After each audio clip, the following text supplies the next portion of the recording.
ఈరోజు వంట అయితే ఫస్ట్ అప్పడంతో స్టార్ట్ చేద్దాం. అప్పడం చాలా ఈజీ ప్రాసెస్ కాబట్టి సగ్గుబియ్యం అప్పడం నా ఫేవరెట్.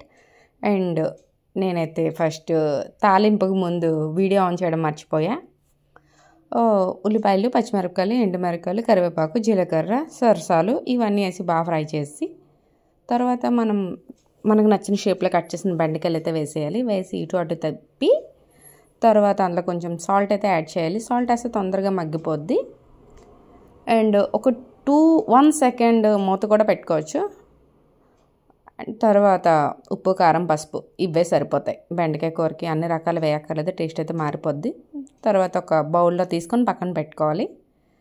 అదే కళాయిలో ఆయిల్ ఉంటుంది కాబట్టి కొంచెం ఆనియన్స్, మినగపప్పు, శనగపప్పు వేసి కొంచెం ఫ్రై చేసి ఉప్పు, కారం, పసుపు వేస్తే సూపర్ ఉంటుంది. నాకైతే ఇలా ఇష్టం, అందరికీ నచ్చాలని రూల్ లేదు, మీకు నచ్చినట్లు మీరు చేసుకోండి. అండ్ అన్నం, వేడివేడి అన్నం, అందులో 1 స్పూన్ గీ, తర్వాత మనం చేసుకున్న ముద్దపప్పు అండ్ ఇప్పుడు ఏదైతే ప్రిపరేషన్ చేసుకున్నాం కర్రీస్ అవి కూడా వేసుకోవాలి. ప్లేట్గా అన్నం రావాలంటే ఒక 3-4 ఐటమ్స్ అయినా ఉండాలి. అండ్ గీ అయితే నాకు నచ్చదు, ఇది మా హస్బెండ్ ప్లేట్, అందుకే తన కోసం వేశాను. నేనైతే గీ లేకుండా తిన్నాను. ఇలా తింటే సూపర్ ఉంటుంది. మీరు కూడా ట్రై చేయండి. Thanks for watching. Like, share, subscribe. Bye bye.